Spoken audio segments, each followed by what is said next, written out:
ನಾಳೆ ನಿನಗೆ ಹುಟ್ಟೋ ಮಗಗ ಎಂತ ಹೇಳು ಮಗನ ಕೆಲಸಕ್ಕೆ ಹೋಗಿ ಬರ್ತೇನಂದ ಸುಟ್ಟು ಬೂದಿಯಾಗಿ ಎಲ್ಲೋ ಎಂದು ಮಗನ ಕಳೆದುಕೊಂಡ ತಂದೆಯ ಅಳಲು ಒಂದೆಡೆಯಾದರೆ ತಂದೆ ಆಗುವ ಖುಷಿಯಲ್ಲಿದ್ದ ಯುವಕನ ಕನಸುಗಳು ಶವವಾಗಿ ಬಿದ್ದಿವೆ. ಮದುವೆಗೆ ಸಿದ್ಧತೆ ನಡೆಯುತ್ತಿದ್ದ ಮನೆಯಲ್ಲಿ ಮೌನ ಆವರಿಸಿದೆ. ಮನೆಗೆ ಆಧಾರವಾಗಿದ್ದ ಮಕ್ಕಳು ಒಂದೇ ಕ್ಷಣದಲ್ಲಿ ಕುಟುಂಬಗಳಿಂದ ಕಳೆದು ಹೋಗಿದ್ದಾರೆ. ಖಾಸಗಿ ಆಸ್ಪತ್ರೆಯಲ್ಲಿ ಕುಟುಂಬಸ್ಥರ ಆಕ್ರಂದನ ಮುಗಿಲು ಮುಟ್ಟಿತ್ತು. ಬೆಳಗಾವಿ ಜಿಲ್ಲೆ ಬೈಲಹೊಂಗಲ ತಾಲೂಕಿನ ಮರಕುಂಬಿ ಗ್ರಾಮದ ಇನಾಮದಾರ್ ಸಕ್ಕರೆ ಕಾರ್ಖಾನೆಯಲ್ಲಿ ನಡೆದ ಬಾಯ್ಲರ್ ಬ್ಲಾಸ್ಟ್ ದುರಂತದಲ್ಲಿ 8 ಕಾರ್ಮಿಕರು ದಾರುಣವಾಗಿ ಮೃತಪಟ್ಟಿದ್ದಾರೆ. ಮೃತರಲ್ಲಿ ಒಬ್ಬರಾದ ಮಂಜುನಾಥ್ ತೇರ್ದಾಳ್ ಪತ್ನಿ 9 ತಿಂಗಳ ಗರ್ಭಿಣಿಯಾಗಿದ್ದು 2 ದಿನಗಳಲ್ಲಿ ತಂದೆಯಾಗಬೇಕಿದ್ದ ಯುವಕ ಶವವಾಗಿ ಮನೆಗೆ ಮರಳಿದ್ದಾನೆ. ಇನ್ನು ಕೆಲ ಮೃತರು ಮದುವೆಗೆ ಹುಡುಗಿ ಹುಡುಕ್ತಿದ್ದ ಯುವಕರಾಗಿದ್ದರು. ಈ ದುರಂತ ಅವರ ಕುಟುಂಬಗಳ ಮೇಲೆ ಸಿಡಿಲು ಬಡದಂತಾಗಿದೆ. ಅಕ್ಷಯ್ ಚೋಪ್ಡೆ 45 ವರ್ಷ, ದೀಪಕ್ ಮುನ್ನೋಳಿ 31 ವರ್ಷ, ಸುದರ್ಶನ್ ಬನೋಸಿ 25 ವರ್ಷ, ಭರತೇಶ್ ಸಾರ್ವಾಡೆ 27 ವರ್ಷ, ಮಂಜುನಾಥ್ ಕಾಜಗಾರ್ 28 ವರ್ಷ, ಗುರುಪಾದಪ್ಪ ತಮ್ಮನ್ನವರ 38 ವರ್ಷ, ಮಂಜುನಾಥ್ ತೇರ್ದಾಳ 31 ವರ್ಷ, ರಾಘವೇಂದ್ರ 31 ವರ್ಷ ಮೃತಪಟ್ಟಿದ್ದಾರೆ. ಬಾಯ್ಲರ್ ದುರಸ್ತಿ ವೇಳೆ ಸಂಬಂಧಿಸಿದ ಸ್ಫೋಟದಲ್ಲಿ ಗಂಭೀರವಾಗಿ ಗಾಯಗೊಂಡಿದ್ದ ಕಾರ್ಮಿಕರನ್ನ ಬೆಳಗಾವಿಯ ಖಾಸಗಿ ಆಸ್ಪತ್ರೆಗೆ ದಾಖಲಿಸಲಾಗಿತ್ತು. ಆದರೆ ಚಿಕಿತ್ಸೆ ಫಲಕಾರಿಯಾಗದೆ ಬುಧವಾರ 3 ಜನ ಹಾಗೂ ಗುರುವಾರ 5 ಕಾರ್ಮಿಕರು ಪ್ರಾಣ ಕಳೆದುಕೊಂಡಿದ್ದಾರೆ. ಆಸ್ಪತ್ರೆಯ ಶವಾಗಾರದ ಮುಂದೆ ತಂದೆ ತಾಯಿಯ ಅಳಲು, ಪತ್ನಿಯರ ನಿಸ್ಸಹಾಯಕ ದೃಷ್ಟಿ ಎಲ್ಲರ ಮನಸ್ಸನ್ನ ಕಲುಕುವಂತಿತ್ತು.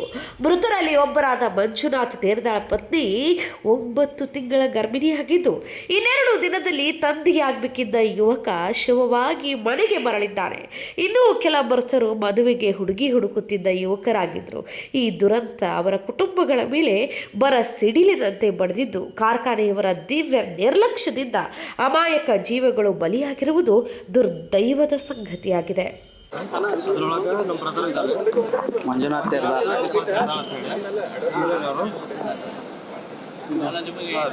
ಈಗ ನಿನ್ನೆ ಇಷ್ಟೆಲ್ಲ ಆಗೈತಿ ಈಗ ಸರ್ ನಮ್ಗೆ ಈ ಫ್ಯಾಕ್ಟ್ರಿ ಕಡೆಯಿಂದ ವಿಚಾರ ಬಂದು ನಮಗಿನ್ನ ಏನದು ಪರಿಹಾರ ಮಾಡ್ತೀವಿ ಅದು ಏನಾಗಿಲ್ಲ. ನಾವು ಸ್ಟೇಟ್ಮೆಂಟ್ ಕೊಟ್ಟಿಲ್ಲ ರೀ ನಮಗೆ ಕಂಪ್ಲೀಟ್. ಮತ್ತು ನಮ್ಮ ಬ್ರದರ್ದು ಏನೈತಿಲ್ಲ ಅವರು BE ಮೆಕ್ಯಾನಿಕಲ್ ರೀ, 2 ವರ್ಷ ಆಯ್ತು ಅಲ್ಲಿ ಫ್ಯಾಕ್ಟ್ರಿ ವರ್ಕ್ ಮಾಡತ್ತಾರ ರೀ. ನಮಗೆ ಫ್ಯಾಕ್ಟ್ರಿ ಕಡೆಯಿಂದ ಅದು ಅನುದಾನ ಬೇಕು ರೀ. ಮತ್ತು ನಮ್ಮ ಬ್ರದರ್ ವೈಫ್ ಏನದಾರಲ್ಲ ಅವ್ರು ಪ್ರೆಗ್ನೆಂಟ್ ಅದಾರ ರೀ. ಅವ್ರದ್ದು ಇನ್ನು 3 ಡೇಸ್ ಒಳಗೆ ಡೆಲಿವರಿ ಅದಾರ. ಮತ್ತು ಅವ್ರಿಗೆ ನಾಳೆ ನೆಕ್ಸ್ಟ್ ಪಾಪಗೂ ಆಮೇಲೆ ನಮ್ಮ ಬ್ರದರ್ದಲ್ಲಿ 65,000 ಮೇಲೆ ಸ್ಯಾಲ್ರಿ ಅದ ರೀ.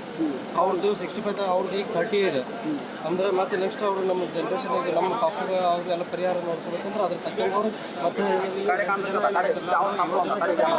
ಫ್ಯಾಕ್ಟ್ರಿ ಬಂದು ಇನ್ನೂ ಅನೌನ್ಸ್ ಮಾಡಿಲ್ಲ ಪರಿಹಾರ ಕೊಟ್ಟಿಲ್ಲ.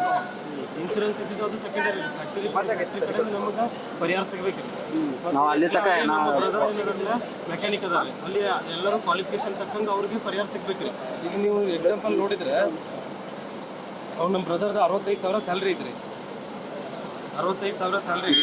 ಈಗ ನೀವು 1 ವರ್ಷಕ್ಕೆ 8 ಲಕ್ಷ ರೂಪಾಯಿ ಆಗುತ್ತೆ ರೀ. 8 ಲಕ್ಷ ಅಂದ್ರೆ ಒಂದು ನೆಕ್ಸ್ಟ್ 30 ಇಯರ್ ಏಜ್ವರೆಗೂ ಒಂದು 2.5 ಕೋಟಿ ರೂಪಾಯಿ ಆಗುತ್ತೆ ಅವ್ನು ಜಾಬ್ ಇದೆ. ಈಗ ಎವರೇಜ್ 70,000 ಹಿಡಿತಿದ್ರು ಅವ್ನು. ನೆಕ್ಸ್ಟ್ ಈಗ 2-3 ವರ್ಷ ಒಳಗೆ ಪ್ರಮೋಷನ್ ಆಗುತ್ತೆ. ಒಂದು 8 ವರ್ಷ ಶುಗರ್ ಇಂಡಸ್ಟ್ರಿ ಒಳಗೆ ಅವ್ನು ಏನೈತಲ್ಲ ಅದ್ರ ತಕ್ಕ ಯಾರು ಸಂಪರ್ಕ ಮಾಡಿಲ್ಲ. ಪರ್ಟಿಕ್ಯುಲರ್ ಆಗಿ ಫ್ಯಾಕ್ಟ್ರಿ ಅವರು ಬಂದು ಏನಾದರೂ ಸ್ಟೇಟ್ಮೆಂಟ್ ಕೊಟ್ಟಿದ್ರು ಅಲ್ಲಿ ಅದ್ರ ಬಾಡಿ ಇಲ್ಲೇ ಬಿಡ್ತಾರೆ ಸರ್.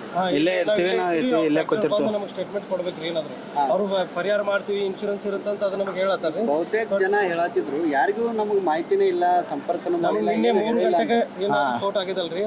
ಅದಾದ್ಮೇಲೆ ನಮ್ಗೆ ನಮ್ಮ ಮಾಮರ್ ಕಡೆಯಿಂದ ಕಾಲ್ ಬಂತ್ರಿ. ನಾವು ಅದರಿಂದ ಬಂದಿವ್ರಿ. ಬಂದ್ಮ್ಯಾಗ ಏನೈತ್ರಲ್ಲ ಅವಾಗ ಎಲ್ಲ ICU-ನಾಗಿದ್ರು, ಒಳಗೆ ಬಿಟ್ಟಿಲ್ರಿ ನಮಗೆ. ಬರೀ ಸೈನ್ ಇವೇ ಮಾಡ್ಕೊಂಡಿದ್ದಾರೆ, ಐಡೆಂಟಿಫೈ ಮಾಡ್ಕೊಂಡಿದ್ದಾರೆ. ಅದಾದ್ಮೇಲೆ ಬೆಳಗ್ಗೆ ಬಂದ್ಮ್ಯಾಗ ಬೆಳಗ್ಗೆ ಇವ್ರೇನು ಡಾಕ್ಟರ್ ಇದ್ರಲ್ರಿ ರಾಜೇಶ್ ಪವಾರ್ ಅಂತ ಹೇಳಿ. ಅಂದ್ರೆ ಈಗ ನೀವು ಬಾಡಿ ಮುಟ್ಟಂಗಿಲ್ಲ ಇವರೇ ಡಾಕ್ಟರ್ ರೀ. ಅವರು ಕಂಪ್ಲೀಟ್ ಎಲ್ಲ ಟ್ರೀಟ್ಮೆಂಟ್ ನೋಡ್ಕೊಂಡವ್ರು. ಅವ್ರು ಬಂದು ಏನೈತ್ರಲ್ಲ ಕ್ರಿಟಿಕಲ್ ಅದ ಅಂತ ಹೇಳಿದಾರೆ ಅಷ್ಟೇ. ಬಟ್ ಅದಾದ್ಮೇಲೆ ಅದ್ರದ್ದು ನೆಕ್ಸ್ಟ್ ಪ್ರೊಸೆಸ್ ಇವ್ರು ಮಾಡ್ತಿದ್ದಾರೆ. ಬಟ್ ನಮಗೆ ಫ್ಯಾಕ್ಟ್ರಿ ಕಡೆ ಇನ್ನೂ ಅಶ್ಯೂರ್ಡ್ ಸಿಕ್ಕಿಲ್ರಿ ಅದು. ಅಂದ್ರೆ ಅವ್ರು ಹೇಳೋತನ ನೀವೇನು ಬಾಡಿ ವಿಶ್ವನಾಥ್ ತೇರ್ದಾಳ್, ನಾವು ಬ್ರದರ್. ವಿನೋದ್ ಕುಲ್ಕರ್, KB ನ್ಯೂಸ್, ಬೆಳಗಾವಿ.